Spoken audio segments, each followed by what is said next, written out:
G'day everyone in YouTube land, Glenn from Solutions 8, and here I am with Dan Nickus, our Facebook Klaviyo expert. This is another video in our continuing episodes of strategies, using the new strategies that we've got with Facebook and Klaviyo. In particular, what we're going to talk about today, Dan's going to do a bit of a deep dive into Klaviyo. We have spoken about Facebook. This is going to be a particular strategy that we'll be utilizing for our clients. My understanding, Dan, is we've got at this stage, early stage of the process, is about 5 solutions, 8. Yeah. So these strategies are all going to be implemented with these campaigns and these accounts. Dan's going to talk us through a strategy in particular that he uses for Klaviyo, where he has a pop-up, the importance of pop-ups, how it captures the information and how he can funnel those people depending on what options they place in the pop-up. So this is, speaking with you previously, Dan, this is a really powerful tool inside Klaviyo. This really allows you to deliver hyper-segmented conversations and information to people depending on what they put in this form, yeah? Yeah, 100%. And that's the key to this, is that, you know, we all know the importance of generating new leads. We can't just keep going back to the same people over and over and over again for years on end. You need to generate new leads. And a real effective way to do that is pop-ups. So either love them or hate them. Some people call them sign-up forms, newsletter captures. But fundamentally, whether you like them or not, they work. Now, on average, we see about a 5% conversion rate. So for every 100 people that come to your website, about 5 people sign up for it. And that's an industry standard, you know, right in the middle of the road, good conversion rate for a pop-up. Yep. So you get 1,000 people, you're getting 50 new leads. Yeah, is that 50? 10 or 12? 50? Yeah. Okay, we're talking about email marketing, not maths. But you get 50 new leads a day. And what we want to do is we want to qualify them a little bit better. So instead of what everyone else does, and they'll put up a pop-up that says, here's 10% off, or here's free shipping, or do you want to find out about our latest releases? Sign up here. And then we just lump them all together. What we found is that with a lot of brands, and my brand as well, I do this as well with Gearbunch, is that if a brand has a wide range of products, or it has products that solve specific solutions, like numerous different products that solve very different solutions, that provide solutions to different problems, or they satisfy different wants and needs. You need to segment them. Now, we want to segment them from the start. As soon as they come in, we want them to be receiving the most relevant information that we can get in front of them. That's that right message, right person, right place, right time. Because if we do that, they're more likely to be engaged with us, open the emails, click on the emails, sends good signals back to our email service providers. But not only that, the end user is getting information that they want. It's not irrelevant to them. So if you like, I'll jump in and I'll show you a couple of how we do this. In the meat potatoes. Get the meat potatoes.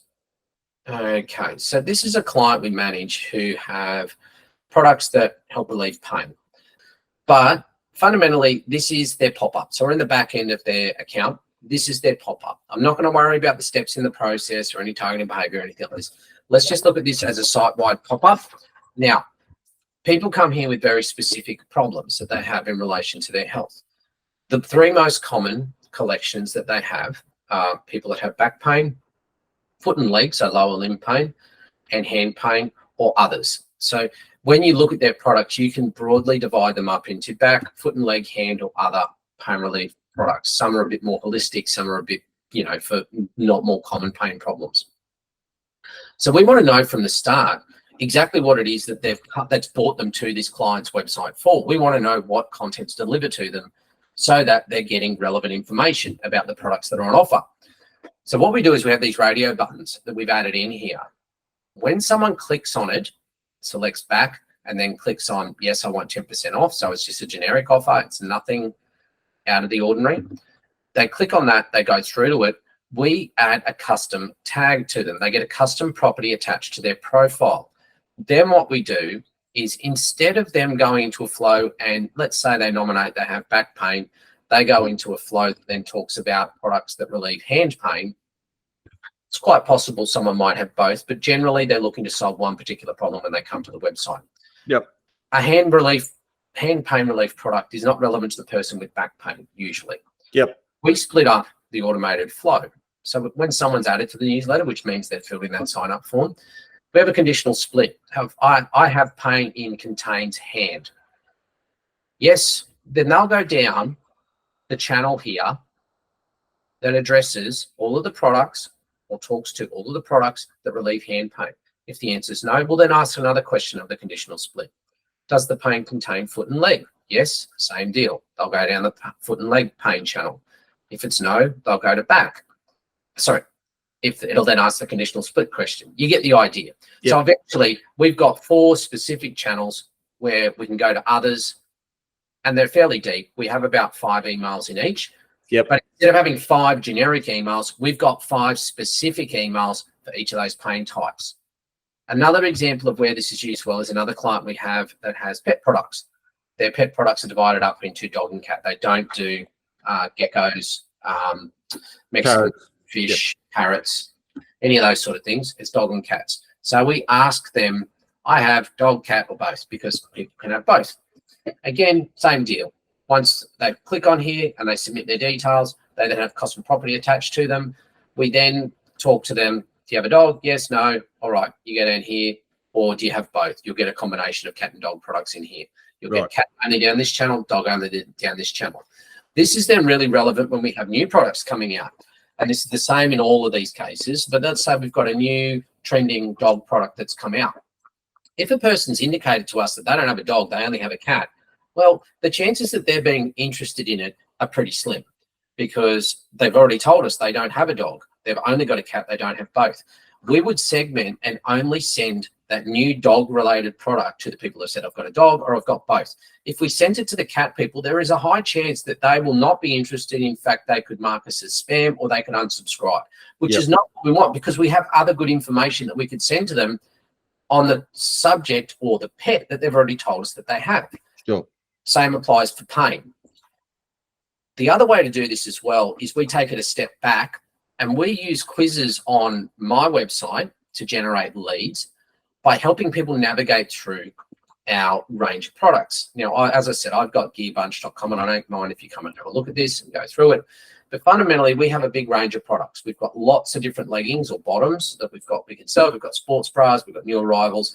And then we just have a range of different, sometimes crazy, sometimes I can't believe we sell them, designs on there. But they do sell. So how do we get people to navigate around? They come to the homepage and they're just confused. There's different, like we can put a lot of information on each page, but fundamentally we can't address 3,000 product types on a page. It's just not possible. So we have a quiz, and when they click on the quiz, we'll come through. Who are the leggings for? Women. Custom property added. What size do you normally wear? Adult sizes or plus sizes? Adult size. Custom tag added. Running or cardio, yoga, Pilates, strength training, a bit of everything. Let's go with running or cardio. Do you like plain, fun and exciting, or all of them? We'll go fun and exciting. Every time they click on one of these, a custom property is being tagged onto them, and that information is passing through to Klaviyo. All right, well, I want to have a look at the floral designs. That's what interests me. I might pick skulls as well. I want to pick more than one. And what length am I looking for? Long, mid, calf, or short? I'm going to go long. And do I want pockets? I don't need them. Enter in your email, and guess what happens? We segment you. We then put you into the flows. We talk about, here's your results. So if I put some results in here, it's going to show me some results on the page, but that are like personalized for me. So we've got some skulls, we've got some floral-based stuff. We can look at it there. Or we can start again. We can add them all to the cart. That's great on the website. But what's happening in the back end is they're also being added to different segments and at different channels within the flow based on what they've told us that they wanted. Yep. So if they're only interested in plus size, they're not going to be shown and probably feel pretty shitty about themselves. An extra small product that's only available in extra small. I don't want to convince them this is the product that they want because I don't have it in that size. Conversely, if I've got a man coming in because we sell men's leggings, I'm not going to show them women's leggings at the same, it just is not what they're looking for. So it's all about relevancy, that right product at the right time to the right person. Yep.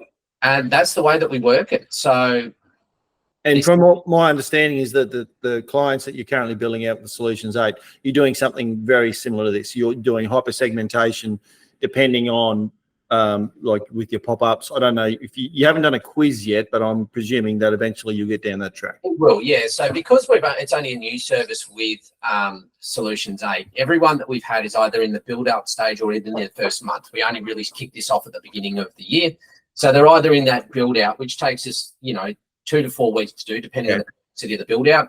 And now we're just moving into that next stage. And as we move along, that's when we start layering in all these extras. So and just to clarify that too, when you first take on a client, it takes you between 2 and 4 weeks to build everything out because it's very, very involved. So at a minimum, we'll create 7 flows.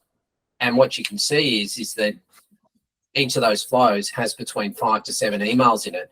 So we're looking at anywhere from 35 to 50 emails that have to get built out to go into these flows. These aren't just flows where we're like, oh, hey, come back to your cart, you left something in it, here's one email to remind you. We're coming. They're all brand centric too, and they're all on brand. They're all relevant to the brand, the copy, the whole lot. Yep. Yeah, it's all their tone of voice, their fonts, their brand colors, their brand logos. But not only that, we don't just talk about, hey, you come back, you left something in the cart, here's a discount. Like that is boring.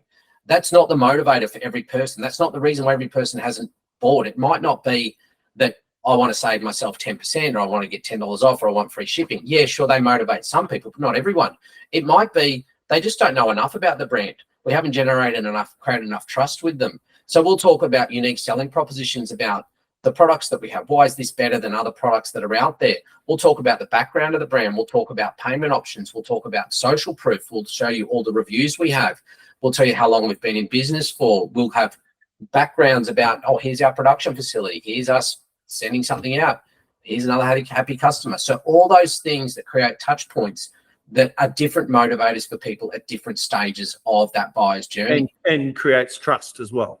100% it creates trust, because especially if you have just only had that one touch point with someone and they've landed on your page and they're like, you know what, I will fill in this because I need to find some products to help with my back pain.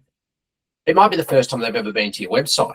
Now, the chances of them converting on a product that might be, let's say $200 on a first touch point are pretty slim. They're going to have a look around. They're going to find a few things out about you. They want to know how many reviews you got. What's your warranty? What's your guarantee with this product? Where do you ship to? How long does shipping take? Where are you guys based? Are you an Australian-based company? Are you US? Are you Canada? Are you Europe? All these different things that people consider before they actually get their credit card out and give you their details. Yep. That's what we address during the flows. It's not just a matter of, hey, you forgot this, come back and buy it, we'll give you a discount. Yep. Education And building up the brand. Brand awareness and trust. Yeah. Do that with all those touch points, and you do that once, and then we go back to that, like we talked about last week, that it's easier to convert that existing customer again and again and again than it is to try and convert someone new the first time. 100%. If we do it well the first time, it takes less convincing times 2, 3, 4, 5, 6. I've got some clients on Gearbunch that have purchased 50 plus times. Wow. Yeah. And that's what helps you when you get inconsistencies in performance, or but that's brand loyalty too as well. You've established a brand loyalty. Yeah. Yeah, you've had to over the years by talking to them in the way that relates to them. So it's super powerful. The other added bonus to these is that these segments that you're creating, let's say we custom tag someone with back pain. Guess what I do with that segment? I push them as a custom audience through to Facebook Ads Manager, and we will put back-related pain relief products in front of that person because they've already told us they've got back pain. So like we said last time, people don't come to social media to find a solution to their problem, but they come to social media knowing what their problems are.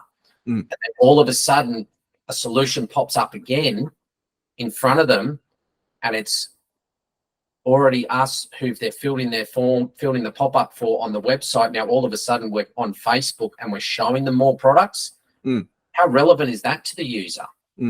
They're going, these guys are good. Like, these guys are probably, to start with, your perception is they're bigger than what you think they are, because they're now on Facebook and, oh my God, I'm seeing them here as well, or on Instagram. I'm getting the emails that are showing me these products as well. And if I go to Google and I search for them as a Solutions 8 client, I'm going to pop up there as well on an ad.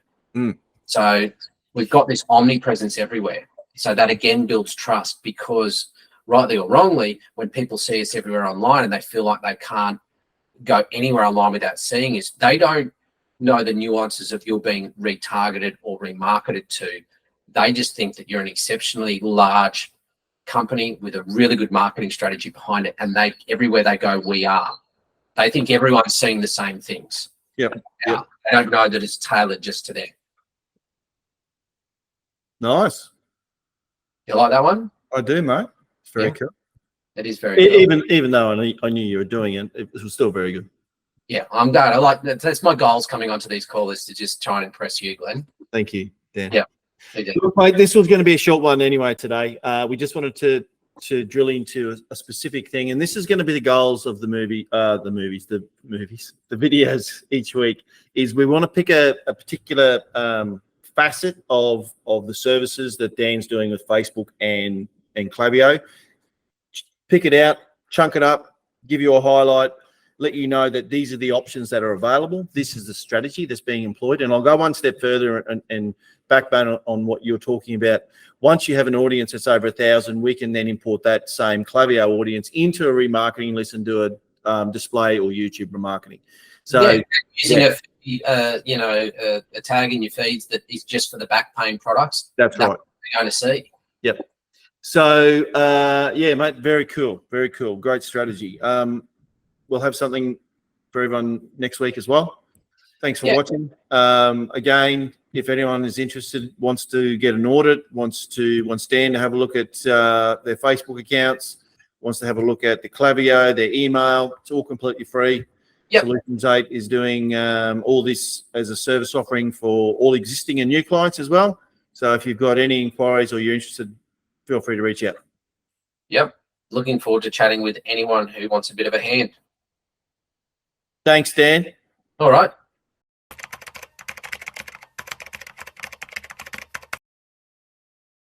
Hello, everyone. Glenn from Solutions 8 again. I'm with Dan Nickus, our Facebook Klaviyo expert. We are going to do a bit of a deep dive into the Elite 7. So this is Dan's customized Klaviyo email flow. He's got a case study of a client that he's been managing for, 3 years?